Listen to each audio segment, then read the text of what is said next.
So today we're talking all about the carnivore diet and its impact on heart health.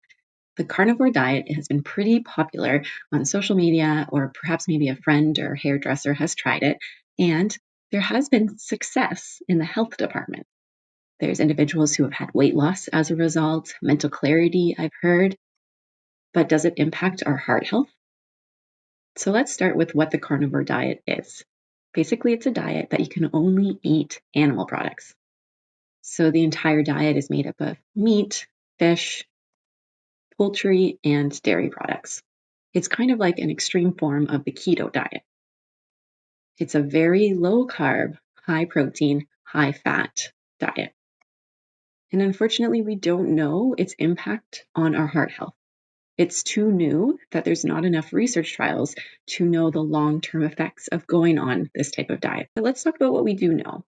So when we look at our cholesterol panel, there's two markers that doctors are looking at. One is called your LDL, which is your bad cholesterol, or we like to call it the lousy cholesterol. And then another marker called your HDL, or your healthy cholesterol. And basically, when we're looking at that cholesterol panel, we have some dietary strategies that can help lower our LDL cholesterol and some dietary strategies that can increase our HDL cholesterol. So what are those? When we look at reducing our LDL cholesterol, the American Heart Association guidelines suggest two things that make a huge impact. One is lowering or keeping your saturated fat intake to about 5 to 6% of your daily calories for the day. And saturated fat are found in things like animal products. It's the marbling of our meat. It's the butter. It's the lard. It's the coconut oil. It's the fat that is solid at room temperature. So that's one strategy, is keeping that saturated fat low. The second strategy is having more soluble fiber. And when we look at where soluble fiber is in our food system, fiber comes from plants. There's no fiber in animal products. So fiber comes from plants. And when we look at those two recommendations and compare them to the carnivore diet, you can see that the suggestions don't really align, right? The carnivore diet is mainly animal products, and animal products do have a lot of the saturated fat. So it's difficult to only eat animal products and stay within that budget of 5 to 6% of our daily calories from saturated fat. Also, if we're eating the carnivore diet, we're not eating a lot of plants, right? It's a diet that eliminates plants. So we're not eating that type of fiber, that soluble fiber that has shown to help lower our LDL cholesterol. So why do we want to keep that LDL low? Well, when the LDL is too high, it indicates that there's more plaque, and that could lead to atherosclerosis, which means the hardening of our arteries. When we have hardening of our arteries, then plaque can build up around those hardening areas, and that could form a blockage. So that's your LDL cholesterol. And now if we look at the other type of cholesterol, the healthy cholesterol, the HDL, we want to increase that. And what are dietary strategies to increase that? Well, HDL can be increased by unsaturated fats. So it's the type of fat that's liquid at room temperature. It's your olive oil, your avocado, your nuts and seeds. And fish is also a good source of the unsaturated fat. So looking to the carnivore diet, do they include those foods? Well, they do include fish, which is awesome, but they don't necessarily include those other forms of unsaturated fats, like the olive oil, the avocados, and those nuts and seeds that come from plants. So those are the general recommendations of the American Heart Association, but then we can look further into the carnivore diet and understand the nutrients. If we eat that way, the way of the carnivore diet, are we getting the right nutrients in our lifestyle?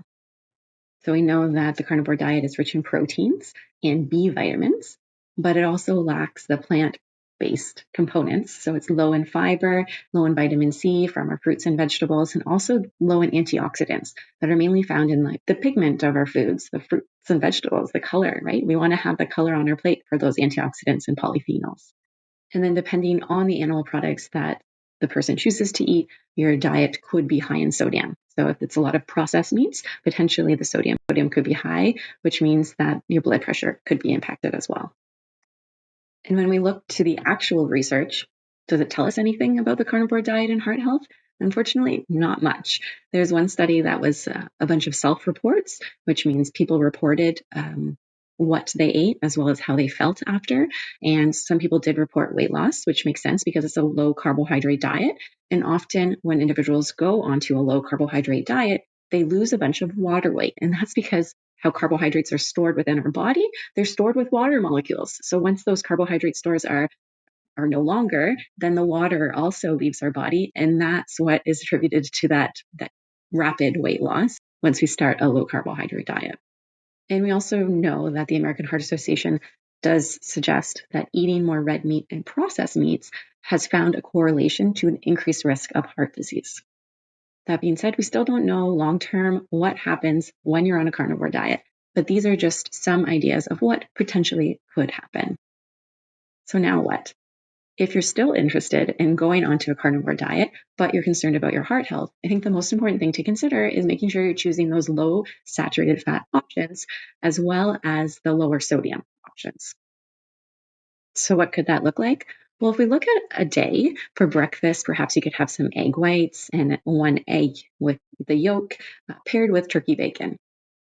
That would provide around 3 grams of saturated fat. For lunch, if you have 6 ounces of chicken breast with 3 ounces of shrimp, that would provide around 1 gram of saturated fat. For snack and dessert, perhaps it's beef jerky and maybe some goat cheese. And then for dinner, 6 ounces of pork tenderloin would be about 2.5 grams of saturated fat. And you could pair that with some fish, maybe 3 ounces of cod would have around 1 gram of saturated fat. So overall in the day, you can still keep your saturated fat low, but just eating animal protein, you don't have any of the fiber. And what are the consequences of not having fiber? Well, we know that inadequate fiber intake can lead to digestive problems. So constipation comes to mind, diverticulitis also comes to mind. Also reduced gut flora diversity, so poor gut health, reduced inflammation, increased risk of colon cancer. We also spoke about the risk of increased cholesterol levels, but it could also lead to increased blood pressure, blood sugar levels, or increase your risk of diabetes. So lots of consequences of not eating enough fiber. So I hope that gives you a little bit of an overview of what the carnivore diet is, what is lacking, and how those nutrients impact our heart health. Overall, I always recommend talking to a dietitian like myself or a doctor if you're interested in starting or changing any dietary regime to really understand the impacts it can lead to your overall health. If this was at all beneficial, please like, share, and subscribe. I'll see you next week.